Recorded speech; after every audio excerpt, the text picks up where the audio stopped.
Et on va faire des cours de Torah qui sont dirigés vers les jeunes filles de 18 ans qui viennent de France.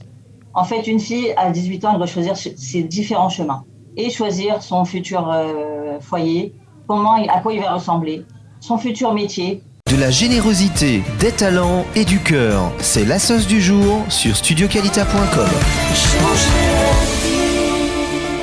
Alors pour ceux qui ne connaissent pas la Mikhlala, eh bien sachez que vous pouvez vous renseigner auprès de Sophie. Je vais donner ses coordonnées. 053, on va l'avoir dans quelques instants en ligne. 053 72 19 661. Ils sortent en campagne. Voilà, ils essaient de récolter des fonds pour développer leur institution. Nous allons faire le point avec Sophie Medinas. Donc on est ravis de vous accueillir, Sophie. Donc je disais en introduction que j'essaie de présenter un petit peu le séminaire. Est-ce que vous pouvez nous détailler ce que vous y faites, tout simplement, et surtout nous donner la différence avec d'autres séminaires qui peuvent exister en Israël pour les jeunes filles françaises?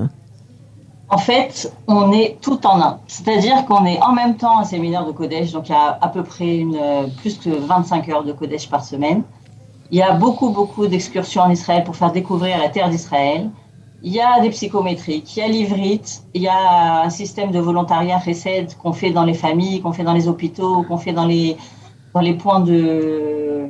Je ne sais pas si vous savez ce que c'est, Irgun Tachlit, par exemple, des produits pour les familles défavorisées. On essaie de faire des paniers. Bref, c'est un mélange de... La semaine, elle est très chargée, très riche en événements, mais pas événements soirées dansantes, en événements de façon de différencier la semaine, de varier la semaine pour que ça soit pas trop ennuyeux, pour que les filles elles aient tout le temps quoi faire et tout le temps à se donner d'elles-mêmes et à se découvrir leur potentiel.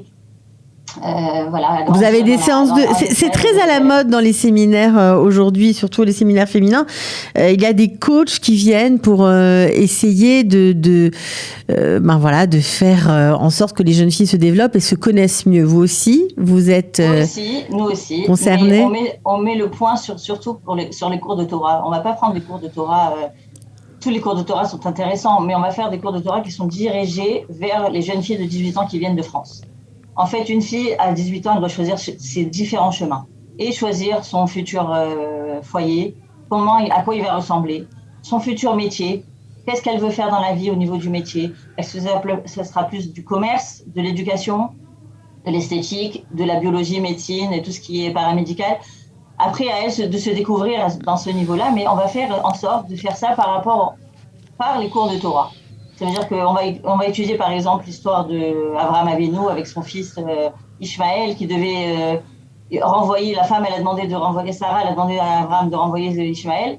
C'était un dilemme pour lui, est-ce que j'écoute ma femme, est-ce que je n'écoute pas ma femme, c'est quand même son fils, c'est son fils le premier, l'aîné, est-ce que je dois le faire? Alors en étudiant les psukim de cette paracha-là, de cet épisode-là, nous-mêmes on étudie quoi faire nous quand on a un dilemme, est-ce qu'on a une mauvaise fréquentation, une bonne fréquentation, quoi faire, comment réagir. C'est des petites... Là, je vous raconte en 2 minutes un cours de 1h30, mais comme quoi la fille, elle doit choisir vraiment son chemin avec réflexion. Elle doit prier d'abord pour avoir les bonnes solutions qui vont arriver à elle. Et tout ça fait par le cours de Torah. Il y a aussi des coachs. Oui, on a une coach qui vient une fois par semaine, 2 heures par semaine, qui s'appelle Moudaout Atzmit, se découvrir soi-même, voir ses qualités, voir ses défauts, mais essayer de les amoindrir, essayer de développer ses qualités en coach forte. Et prends ton potentiel et éclate-toi avec. Fais-toi de toi le meilleur de toi-même. Alors, cette Mikhlala, elle est située en plein Jérusalem, dans un quartier connu, de ceux qui aiment bien venir à Jérusalem, surtout du public religieux, c'est Beit Vagan. Comment sont logées les filles et où ça se situe exactement? Alors, c'est tout en bas de Rehov Dovdevani. C'était une des rues de Beit Vagan. La Mikhlala a été construite il y a plus de 40 ans par le Rav Kuperman. Au début, il a reçu un terrain vide. Il nous racontait, moi j'ai étudié ici il y a 25 ans. J'étais étudiante en maths et Kodesh. Et il nous racontait comme quoi les premières élèves, elles étaient à peu près 10 dans tout le bâtiment, dans tout le terrain là, qui était vague à l'époque. Elles prenaient les portes, elles démontaient les portes. C'était leur table pour écrire les cours. Et après, elles remettaient les portes sur les gonds.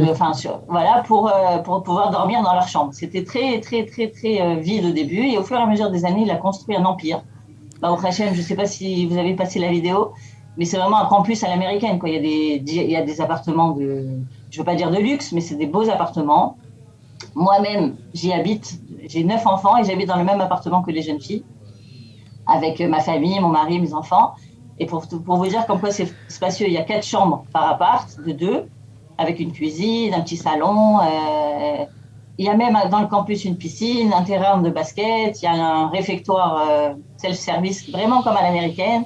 Il y a des cours de classe, il y a des salles d'ordinateur, il y a une belle bibliothèque, c'est très vaste. C'est vraiment un vrai campus. Alors, vous sortez en campagne, comme on dit en hébreu, vous essayez, voilà, on va dire, de trouver des fonds supplémentaires. Pour quels besoins exactement ?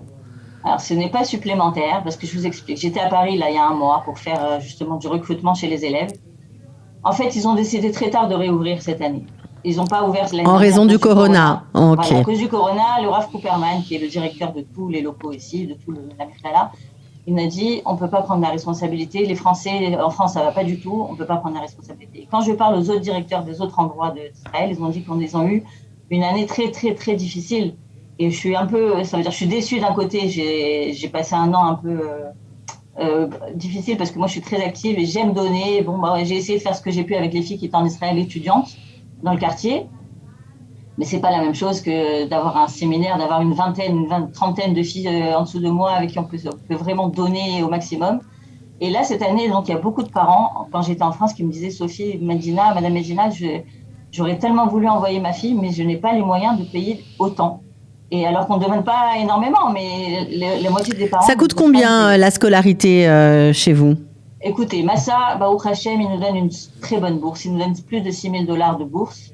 Mais ça ne suffit pas. Ça veut dire qu'on a besoin de loger les filles, de manger de faire donner à manger aux filles, de leur donner des cours de qualité. Chaque chose, elle coûte. Il y a la piscine, il y a la structure, il y a les tioulim qui nous coûtent, il y a les shabbats pleins. Et j'ai envie d'en rajouter des pièces de théâtre et des soirées pour les filles. Ça leur apporte tellement, ça leur enrichit, ça les enrichit tellement. J'ai vraiment envie de donner au maximum pour que les filles... Ça coûte combien une année Une année entière coûte $12 500 par élève. Mais il y a la bourse. Et il y a la bourse de Massa qui nous donne $6 200. Donc, il reste aux parents $6 300, ce qui équivaut aujourd'hui à $5 200 à peu près. 5 200 €. Pour l'année, nourri, logé. Voilà, 520 € par mois, c'est pas tellement beaucoup, mais apparemment, c'est beaucoup pour certains parents. Et je peux comprendre. Bien sûr, donc c'est pour ça que vous sortez.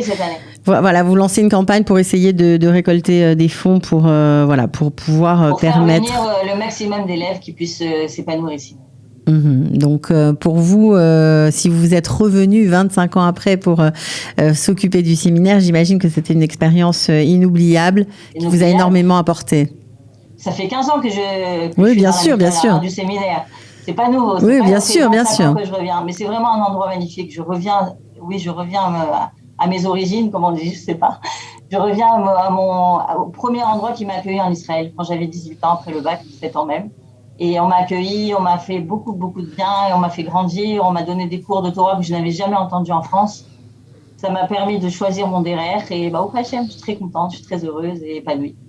Bon, écoutez, j'espère que les gens seront au rendez-vous. En tout cas, si vous avez envie d'inscrire vos enfants, si vous avez 18 ans, vous avez envie de passer un an en Israël, à vous ressourcer, à développer, on va dire, tout votre côté personnel, mais aussi vous plonger dans le Kodesh, vous pouvez contacter Sophie au 053 72 19 661. Et puis, si vous avez envie d'aider financièrement le séminaire, vous pouvez vous connecter sur Allodon avec un s.fr/Mikhlala, Michlala. Merci Sophie Medina. Merci beaucoup à vous. Donnez-nous de vos nouvelles et à bientôt. À bientôt, merci. De la générosité, des talents et du cœur, c'est la sauce du jour sur studioqualita.com.